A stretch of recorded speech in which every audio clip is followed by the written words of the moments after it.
ছোট ভাইয়ের মেশিনটা এত বড়, আমি নিতেই পারছি না। ব্যথা পাচ্ছি। ছোট ভাই, আর ভেতরে দিস না তোর মেশিন। শরীরটা একেবারে পাথরের মতো শক্ত করে পড়ে আছি। বুকের ভেতরটা এমনভাবে ধড়ফড় করছে যেন এখনই হার্ট অ্যাটাক হয়ে যাবে। সাকিবের হাতটা কাঁপছে। ও তো বাচ্চা ছেলে, এসবের কিছুই বোঝে না, একদম কাঁচা। ও চেষ্টা করছে, কিন্তু ঠিকঠাক কিছুই করতে পারছে না। আমার মস্তিষ্কের একটা অংশ চিৎকার করে বলছে, নীলা, এখনই উঠে ওকে একটা চড় মার, এটা পাপ, এটা অন্যায়। কিন্তু অন্য একটা অংশ, সে যেন এই মুহূর্তটার জন্যেই বছরের পর বছর অপেক্ষা করেছিল। আমার নিঃশ্বাস ভারী হয়ে আসছিল, শরীরটা অবশ হয়ে যাচ্ছিল। আমি বুঝতে পারছিলাম আর বেশিক্ষণ নিজেকে মরার মতো ফেলে রাখতে পারবো না। আমি কি এখন চোখ খুলে ওর দিকে তাকাবো, নাকি ঘুমের ভান করে এই নিষিদ্ধ খেলার শেষটা দেখব? শেষমেশ আমি ওর কানে কানে এমন একটা কথা বললাম, যা শোনার পর ও ভয়ে জমে গিয়েছিল নাকি খুশিতে পাগল হয়ে গিয়েছিল, সেটা জানার জন্য আপনাকে পুরো ঘটনাটা শুনতে হবে। বিশ্বাস করুন, আমার জীবনের এই গল্পটা শুনলে আপনার পায়ের তলার মাটি সরে যাবে। আমার নাম নীলা, বয়স এই ধরুন ২১। বাবা বিশাল বড় ব্যবসায়ী, তাই ছোটবেলা থেকে অভাব জিনিসটা কি সেটা আমি কোনোদিন চোখেও দেখিনি। ভাই বোনদের মধ্যে আমি সবার বড়, তাই আদর যত্ন পেয়েছি রাজকন্যার মতো। কিন্তু কপালে সুখ কি আর সবার সয়? আমার বিয়ে হলো এক সম্ভ্রান্ত পরিবারে। স্বামী, শ্বশুর, শাশুড়ি সবাই মাটির মানুষ। কিন্তু ওই যে বললাম, কপাল। বিয়ের মাত্র ৩ মাস যেতে না যেতেই বরের ছুটি শেষ, সে পাড়ি জমালো সিঙ্গাপুর। আর আমি পড়ে রইলাম এই বিশাল বাড়িতে একরাশ শূন্যতা নিয়ে। স্বামী বিদেশে, তাই আমার দিন আর কাটতেই চায় না। ও দিনে ১-২ বার ফোন দেয় বটে, কিন্তু ওইটুকু কথাই কি আর মনের জ্বালা মেটে? সারাটা দিন আমি একা একা এই ঘর থেকে ওই ঘরে ঘুরে বেড়াই। একটা অদ্ভুত অস্থিরতা আমাকে কুঁড়ে কুঁড়ে খাচ্ছিল। সময় কাটানোর জন্য ইউটিউবে ভিডিও দেখা শুরু করলাম, আর সেখানেই আমার মাথাটা বিগড়ে গেল। অদ্ভুত সব সম্পর্কের গল্প, দেবর, ভাবি, মামি, ভাগ্নে। প্রথম প্রথম শুনে কানে লাগত, ছি ছি করতাম। কিন্তু মানুষের মন বড় বিচিত্র। কখন যে ওই নিষিদ্ধ গল্পগুলোর প্রতি একটা ভয়ানক নেশা তৈরি হয়ে গেল, আমি টেরই পেলাম না। রাতে কানে হেডফোন লাগিয়ে ওই গল্পগুলো শুনতাম, আর কল্পনায় নিজেকে ওই চরিত্রগুলোর জায়গায় বসাতাম। মনে হতো, ইস, আমার পাশেও যদি এমন কেউ থাকতো। ঠিক সেই সময় আমার জীবনে এন্ট্রি নিল সাকিব। সাকিব আমার বরের বড় বোনের ছেলে, মানে সম্পর্কে আমার ভাগ্নে হয়, কিন্তু বয়সেও আমার খুব একটা ছোট না। এসএসসি পরীক্ষার পর ও আমাদের বাড়িতে এসে উঠল কলেজ করার জন্য। আমাদের বাড়ি থেকে ওর কলেজ মাত্র ১০ মিনিটের পথ। ছেলেটা এত লাজুক আর এত বোকা কিসিমের যে আমার দিকে চোখ তুলে তাকাতেও ভয় পেত। আমাদের বাড়ির গঠনটা একটু অদ্ভুত। মাঝখানে একটা বড় ঘর, সেটাকে পার্টিশন দিয়ে ৩ ভাগ করা। এক পাশে আমি থাকি, অন্য পাশে শ্বশুর শাশুড়ি, আর মাঝখানের ঘরটা এতদিন ফাঁকা পড়েছিল। সাকিব আসার পর শ্বশুরমশাই ওই মাঝখানের ঘরে একটা খাট বসিয়ে দিলেন। সাকিব এতে ওখানেই ঘুমাত। ছেলেটা সারা দিন কলেজে ক্লাস করত, বিকেলের দিকে ফিরত, আর রাতে খেয়ে দিয়ে চুপচাপ নিজের ঘরে ঢুকে যেত। কারোর সাথে কথা নেই, কোনো আড্ডা নেই, একদম মাটির মানুষ। প্রথম প্রথম আমি ওকে খুব একটা পাত্তা দিতাম না। কিন্তু সমস্যাটা শুরু হলো আমার ওই ইউটিউবের নেশা নিয়ে।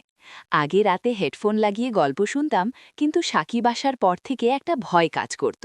মনে হতো, এই বুঝি ও কোনো দরকারে এসে ডাক দিল। তাই কানে হেডফোন থাকলেও মন পড়ে থাকত দরজার দিকে। সাকিবের একটা অভ্যেস ছিল, ও মাঝে মাঝে রাতে আমার কাছে আসত। না না, অন্য কিছু না, শুধু খাবারের জন্য। আমি ওদের খাবার বেড়ে রাখতাম, ও এসে খেয়ে নিত। কিন্তু একদিন অদ্ভুত একটা ঘটনা ঘটল। রাত তখন প্রায় 12:30। আমার চোখ ঘুমে জড়িয়ে আসছে।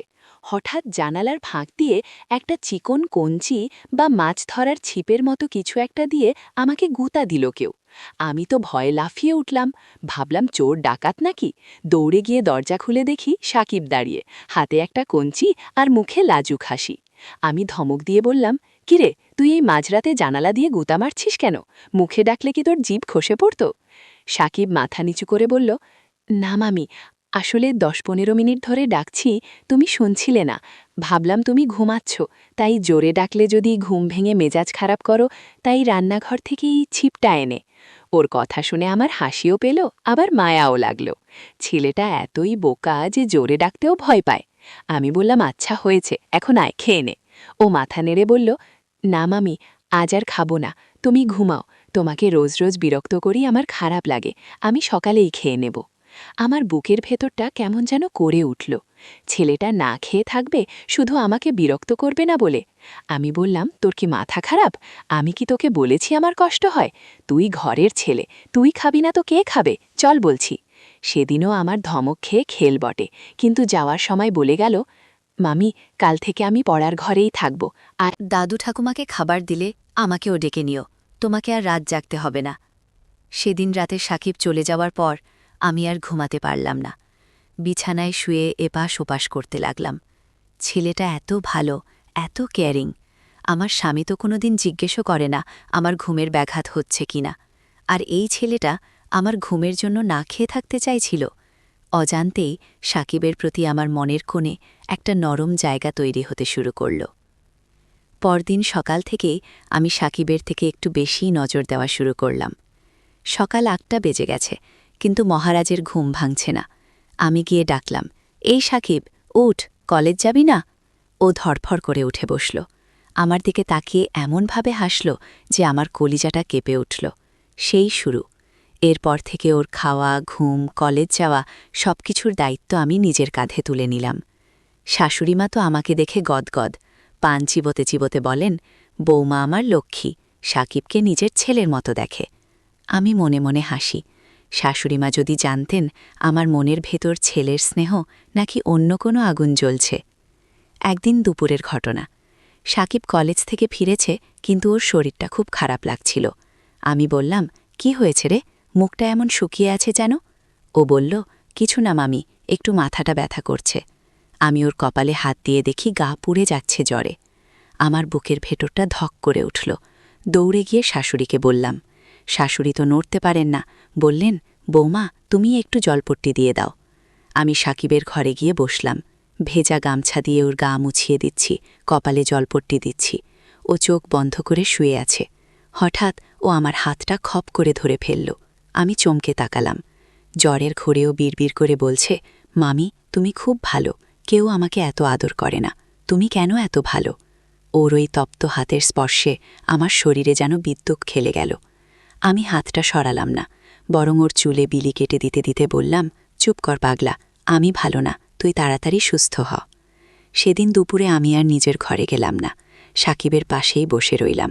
ও ঘুমিয়ে পড়ল, আর আমি ওর মুখের দিকে তাকিয়ে রইলাম। কি মায়া ভরা মুখ, ঠোঁট দুটো কি সুন্দর। আমার খুব ইচ্ছে করছিল ওর কপালে একটা চুমু খেতে, কিন্তু সাহসে কুলাল না। বিকেলের দিকে জ্বরটা একটু কমল, ও উঠে বসল। আমি বললাম, শোন, তুই আজ রাতে ওই ছোট ঘরে থাকবি না, ওখানে বাতাস ঢোকে না। তুই আজ মাঝখানের ঘরে, আমার পাশের রুমে থাকবি, আমি খেয়াল রাখতে পারব। সাকিব একটু ইতস্তত করে বলল, কিন্তু মামি, দাদু যদি কিছু বলে। আমি বললাম, বাবাকে আমি বুঝিয়ে বলবো, তোর শরীর খারাপ, একা থাকলে যদি রাতে কিছু হয়, কে দেখবে? শাশুড়িমাও আমার কথায় সায় দিলেন, বললেন, হ্যাঁ রে, বৌমা ঠিকই বলেছে, তুই আজ ওখানেই থাক। ব্যাস, লাইসেন্স পেয়ে গেলাম। রাত হল, আমি সাকিবকে ওষুধ খাইয়ে শুয়ে দিলাম। ও মাঝখানের ঘরে, আমি আমার ঘরে। মাঝখানে শুধু একটা দরজা, যেটা আমি ইচ্ছে করেই ভেজিয়ে রাখলাম। রাত তখন গভীর, বাইরে ঝিঝি পোকা ডাকছে, আমার চোখে ঘুম নেই। বারবার মনে হচ্ছে, সাকিব কি ঠিক আছে, নাকি আবার জ্বর বাড়ল? আমি পা টিপে টিপে ওর ঘরে গেলাম। গিয়ে দেখি ও শীতে কাঁপছে, গায়ে কম্বল থাকা সত্ত্বেও থরথর করে কাঁপছে। আমি কাছে গিয়ে ডাকলাম, সাকিব, কষ্ট হচ্ছে? ও গোঙানির মতো শব্দ করে বলল, মামি, খুব শীত করছে, আমাকে একটু ধরবে? আমার আর হিতাহিত জ্ঞান রইল না। আমি বিছানায় উঠে ওর পাশে শুয়ে পড়লাম, ওকে শক্ত করে জড়িয়ে ধরলাম। আমার শরীরের গরমে ও একটু শান্ত হল, কিন্তু আমার অবস্থা তখন কাহিল। ওর শরীরের সাথে আমার শরীর লেগে আছে, ওর নিঃশ্বাস আমার ঘাড়ে এসে পড়ছে। আমার ইউটিউবের সেই নিষিদ্ধ গল্পগুলো যেন বাস্তবে রূপ নিচ্ছিল। কিছুক্ষণ পর সাকিবের কাঁপুনি থামল। আমি ভাবলাম এবার উঠে যাই, কিন্তু ও আমাকে ছাড়ল না, উল্টো আমাকে আরও শক্ত করে জড়িয়ে ধরল। আমি বুঝতে পারলাম ওর হাত দুটো আর স্থির নেই। জ্বরের ঘোরেই হোক বা ইচ্ছেকৃত, ওর হাত আমার পিঠ বেয়ে নিচে নামছে। আমি বাধা দিলাম না, বরং আমিও যেন এই মুহূর্তটার জন্যই অপেক্ষা করছিলাম। আমি ঘুমের ভান করে পড়ে রইলাম, দেখতে চাইলাম ও কি করে। সাকিব ভাবল আমি ঘুমিয়ে গেছি, ও সাহস পেল। ওর হাতগুলো এবার বেপরোয়া হয়ে উঠল। ও তো একদম কাঁচা, আনাড়ি হাতে আমাকে স্পর্শ করছিল, কিন্তু ওই আনাড়ি স্পর্শেই আমার সারা শরীরে আগুন ধরে যাচ্ছিল। আমি বুঝতে পারছিলাম আমি আর নিজেকে সামলাতে পারছি না। আমার নিঃশ্বাস আটকে আসছিল। সাকিব যখন বুঝতে পারল আমি বাধা দিচ্ছি না, ও আরও সাহসী হয়ে উঠল, কিন্তু ঠিকমতো কিছুই করতে পারছিল না বেচারা, বারবার ব্যর্থ হচ্ছিল। আমার মনে হচ্ছিল এভাবে চললে তো সারা রাত পার হয়ে যাবে। আমার ধৈর্যের বাঁধ ভেঙে গেল। আমি আর ঘুমের ভান ধরে রাখতে পারলাম না। আমি চোখ না খুলে ওর কানের কাছে মুখ নিয়ে ফিসফিস করে বললাম, তুই থাম, তুই পারবি না, এখন একটু বিশ্রাম নে, বাকি কাজ আমি করছি।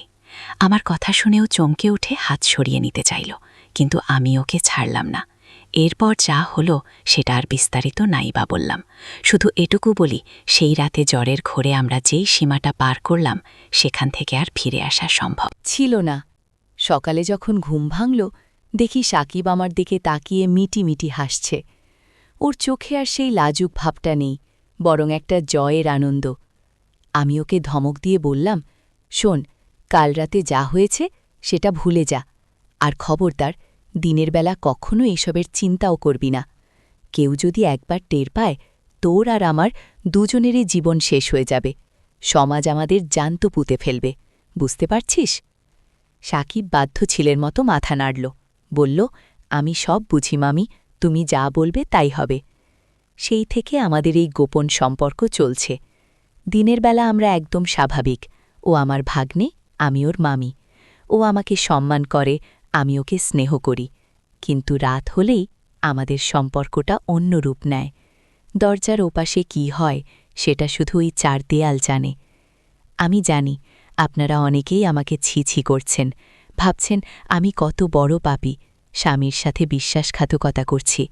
কিন্তু বিশ্বাস করুন, একাকিত্ব যে কি ভয়ঙ্কর জিনিস সেটা যার নেই সে বুঝবে না। সাকিব আমাকে শুধু শরীর দেয়নি, ও আমাকে বেঁচে থাকার একটা অবলম্বন দিয়েছে। ওর যত্ন, ওর ভালোবাসা, যদিও সেটা নিষিদ্ধ, তবু সেটাই এখন আমার বাঁচার অক্সিজেন। আমি নিয়মিত ওষুধ খাচ্ছি, সাবধানে থাকছি। জানি না এই সম্পর্কের শেষ কোথায়, তবে যতদিন চলছে চলুক না। জীবন তো একটাই, একটু সুখ কি আমার পাওনা ছিল না? আচ্ছা, এবার আপনারাই বলুন, আমার জায়গায় আপনারা থাকলে কি করতেন? নিজেকে তিলে কিলে শেষ করে দিতেন, নাকি একটু নিষিদ্ধ সুখের সাগরে গা ভাসাতেন? কমেন্টে জানাতে ভুলবেন না কিন্তু। আর হ্যাঁ, পরের গল্পটা শোনার জন্য তৈরি তো?